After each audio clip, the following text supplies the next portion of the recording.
Parce que France 2, encore nous, à partir de demain, eh bien oui, France 2 s'associe à cette journée mondiale, j'allais dire pour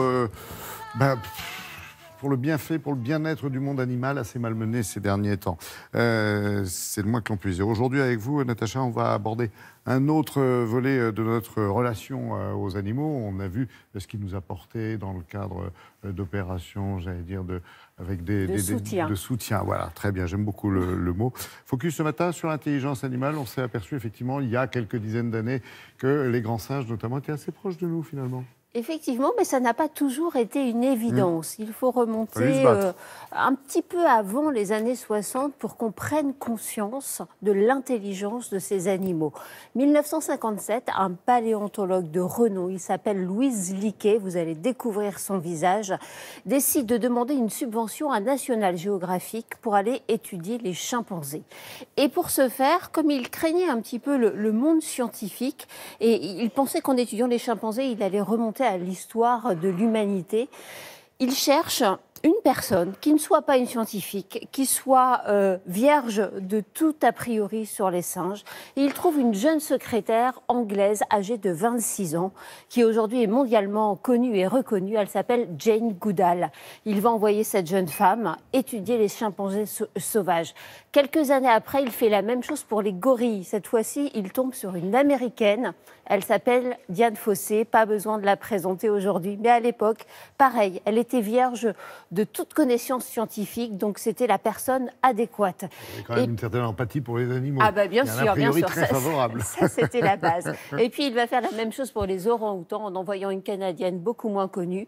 Ces trois femmes forment les Leakey's Angels et elles vont aller sur des terres où aucun homme avant elles n'était allé.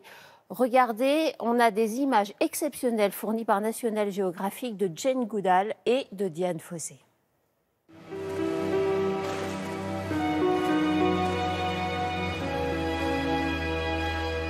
When I arrived in Gombe, I had no idea what I was going to do, except that I was going to try and get the chimpanzees used to me so that I could really learn about what they were doing.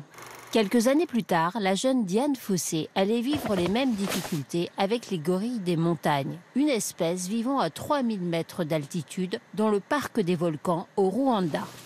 Je les ai habitués à moi en les imitant, et ils sont fascinés par mes grimaces et mes postures. Une accoutumance longue et difficile, Dian avait compris que pour s'approcher d'eux, il fallait s'accroupir pour se montrer soumise.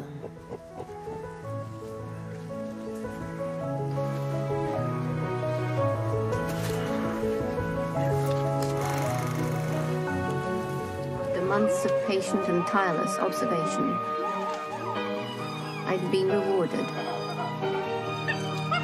The chimps had accepted me.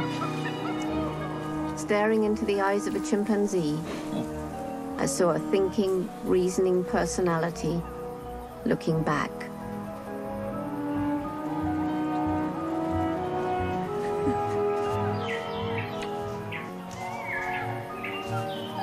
Finally, I was allowed to observe the chimpanzees closely.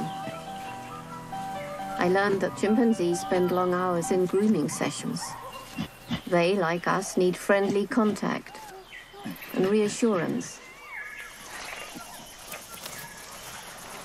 It had long been thought that we were the only creatures on Earth that used and made tools.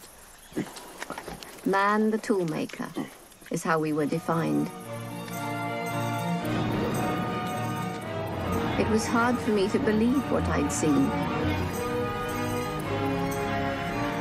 When I telegrammed the news to Louis Leakey, he responded that we must now redefine man or accept chimpanzees as human. Cette observation remettait en cause la singularité de l'être humain. Dian Fossey aussi allait de découverte en découverte.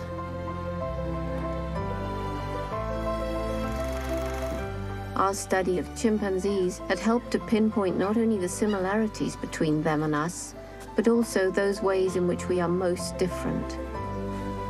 Admittedly, we're not the only beings with personalities, reasoning powers, altruism, and emotions, nor are we the only beings capable of mental as well as physical suffering.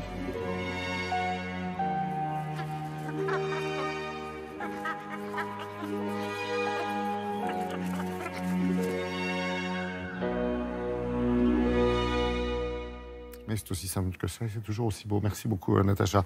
Je le disais donc à l'instant, hein, demain vous serez avec nous pour justement cette journée mondiale des animaux. France 2 mobilisera toutes ces émissions d'ailleurs pour vous sensibiliser à la protection de nos amis les bêtes et Télématin aussi, avec bien sûr une émission au poil. Pour cela, vous serez là, Natacha, à mes côtés, pour faire un état des lieux de la biodiversité. On parlera aussi de mode, d'initiatives humanitaires, de conso, de sorties insolites et j'en passe. Bref, j'en suis sûr, ça va vous plaire.